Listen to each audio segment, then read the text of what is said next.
അമ്മ ഭാരത് ചാരിറ്റി ഫൗണ്ടേഷന്റെ സാവിത്രി കോട്ടവളപ്പിനുള്ള പുതിയ വീടായ അമ്മ ഭവന്റെ ഗൃഹപ്രവേശനവും താക്കോൽദാനവും പ്രൗഢമായ ചടങ്ങിൽ നടന്നു. എടനീർ മഠാധിപതി സച്ചിദാനന്ദ ഭാരതി സ്വാമിജി താക്കോൽദാനം നിർവഹിച്ചു.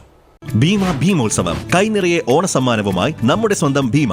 ഓഗസ്റ്റ് 17 മുതൽ സെപ്റ്റംബർ 4 വരെ. ഭീമ സ്വർണത്തിനൊപ്പം നിങ്ങളുടെ സ്വപ്നങ്ങൾക്കും ചിറകുകൾ നൽകുന്നു. ഭീമ ജ്വല്ലറി, കാസർഗോഡ്, കാഞ്ഞങ്ങാട്.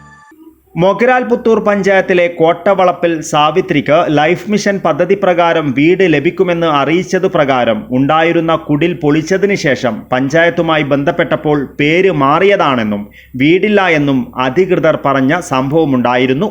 തുടർന്ന് സാവിത്രി രേഖകൾ തിരിച്ചു ചോദിച്ചപ്പോൾ ഓഫീസ് മുറിയിൽ പൂട്ടിയിട്ടതായുള്ള പരാതി ഉയർന്നത് ഏറെ വിവാദമായിരുന്നു. അന്ന് സാവിത്രിയുടെ ദുരിതാവസ്ഥയും നിസ്സഹായാവസ്ഥയും മനസ്സിലാക്കി അമ്മ ഭാരത് ചാരിറ്റി ഫൗണ്ടേഷൻ വീട് നിർമ്മിച്ചു നൽകുമെന്ന് ഉറപ്പ് നൽകി. ആ ഉറപ്പാണ് ഇപ്പോൾ പാലിക്കപ്പെട്ടിരിക്കുന്നത്. അമ്മ ഭവൻ എന്ന പേരിലുള്ള ഭവനത്തിന്റെ ഗൃഹപ്രവേശനവും താക്കോൽദാനവും പ്രൗഢമായ ചടങ്ങിൽ നടന്നു. എടനീർ മഠാധിപതി സച്ചിദാനന്ദ ഭാരതി സ്വാമിജികൾ ദീപ പ്രജ്വലനവും താക്കോൽദാനവും നിർവഹിച്ചു. Amma Bharat charity foundation president Ganesh Aramanganam അധ്യക്ഷത വഹിച്ചു.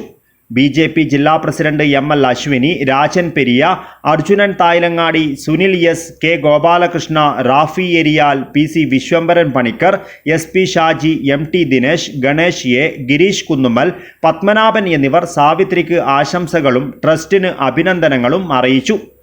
അമ്മ Bharat charity foundation general secretary Ganesha Mavinakatta സ്വാഗതവും അമ്മ ഭവന നിർമ്മാണ കമ്മിറ്റി കൺവീനറും മൊഗ്രാൽ ഗ്രാമപഞ്ചായത്ത് സ്റ്റാൻഡിംഗ് കമ്മിറ്റി ചെയർപേഴ്സണുമായ പ്രമീള മച്ചൽ നന്ദിയും പറഞ്ഞു.